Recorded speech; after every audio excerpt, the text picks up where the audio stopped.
Hello and welcome back to my another tutorial. In this tutorial I am going to share with you how to change date and time in your Motorola Moto G15. So let's take a look how to do that. You might be recently bought this Moto G15 and you are wondering how to change date and time. So in order to do that, it's really very easy and simple. You need to click in your Moto G15 settings section.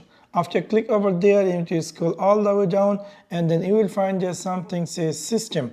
After click over system, you will find there something say date and time.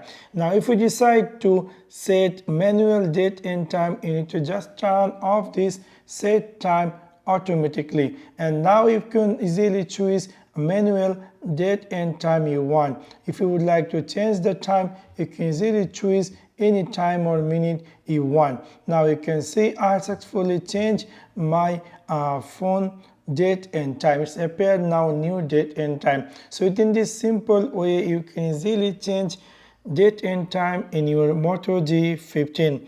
Now you might be looking for, but actually this is not a good idea to set manual date and time. If you turn on automatically date and time, it will help you whenever you travel from anywhere to anywhere. For example, you are in London and you are into Dubai. So whenever your phone is connected with the Dubai network, automatically your phone is going to appear that country particular area or local time. So I will suggest you to set turn on automatically date and time. So for that you need to go again here setting and then scroll all the way down and you need to click here system and you need to click here date and time and you can simply click here set time automatically. So within this simple way you can easily change date and time in your Motorola Moto G15. So that's for now. Thanks for watching my video. See you next one. Peace.